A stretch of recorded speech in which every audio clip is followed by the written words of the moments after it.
নমস্কার বন্ধুরা, আমার চ্যানেলে আপনাদের স্বাগত জানাই। আজকে আমি আপনাদের বানিয়ে দেখাবো মালাই কুলফি।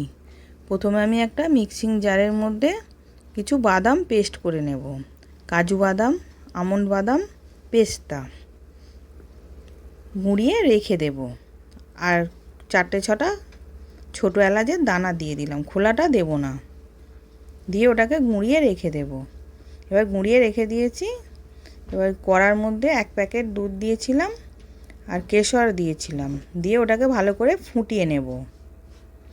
এবার ভালো করে ফুটে গেছে, আমি 1 প্যাকেট গুঁড়ো দুধ দিলাম, দিয়ে ওটাকেও ভালো করে মিশিয়ে নিচ্ছি। মিশিয়ে ওটাকেও ফুটিয়ে নেব। এবার 1 বাটি আমি চিনি দিয়ে দিলাম, দিয়ে ওটাকে ভালো করে মিশিয়ে নেব।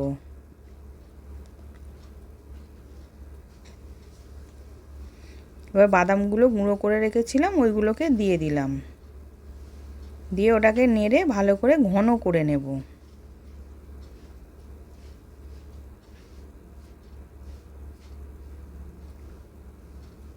এবার ঘন হয়ে গেছে, এরকম ঘনত্ব থাকবে।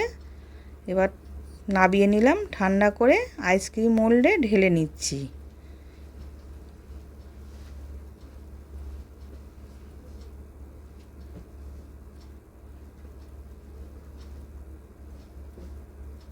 এবার চাপা দিয়ে আমি ডিপ ফ্রিজে সারা রাত্রি রেখে দেব।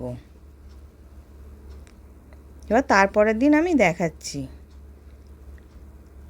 এবার আমি খুলে নিলাম, নিয়ে ওপর দিয়ে আমি গোটা কেশর ছড়িয়ে দিয়েছি। এবার সার্ভ করার জন্য রেডি। আশা করছি ভিডিওটা ভালো লেগেছে। আমি হাজির হব আর এক নতুন রেসিপির সাথে।